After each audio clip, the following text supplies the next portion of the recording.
Il y a de plus en plus de monde dans le port des Sables d'Olonne. Dernière arrivée en date, Alex Thompson, le skipper d'Hugo Boss, victime d'une voie d'eau, est déjà à pied d'œuvre avec Pascal Conque, l'un des architectes. Impossible de savoir si le Britannique pourra réparer. Son équipe va mettre le bateau au sec pour une inspection plus complète. Pour Marc Tiercelin, c'est bien fini. Troisième marin dématé, le skipper de DCNS est arrivé à la Corogne tôt ce matin en assurant l'essentiel, sauver son bateau. Il a fallu faire face aux difficultés techniques, c'est-à-dire de sauver le bateau, de mettre tout en route pour que je puisse pas être un fétu de paille au milieu de l'océan, parce que sans mât, un voilier, c'est plus grand chose, on va dire, c'est plus qu'une coque, et on est très bas sur l'eau, et il y a beaucoup de cargo, et après de le ramener à bon port, comme tout marin doit faire son travail, c'est-à-dire de sauver son embarcation. Quant au Benjamin de la course, ce sont des fissures importantes sur son bateau qui l'ont contraint à rentrer au port. Jean-Baptiste de Gentil, malmené ainsi que son monocoque par les caprices du golfe de Gascogne.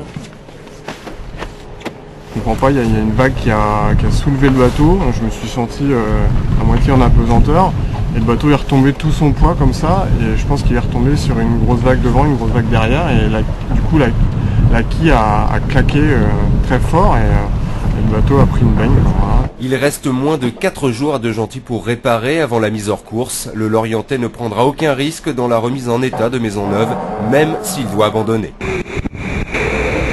À côté, les ennuis électriques subis par Dominique Vavre dès le premier jour de course deviennent anecdotiques. Le Suisse est dans la partie et son bateau retrouve fière allure.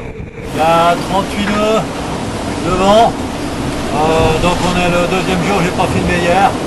38 nœuds devant, on est sur Tourmentin et De Riz, j'hésite à prendre le troisième. C'est gris, noir, et ça déferle méchant. Voilà, regardez-le, assez spectaculaire.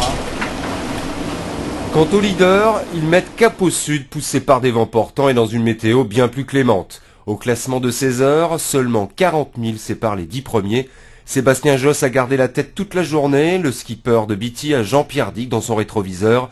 Les deux hommes s'offrent une petite régate. À quelques milles de là, Loïc Perron, solide troisième, les observe.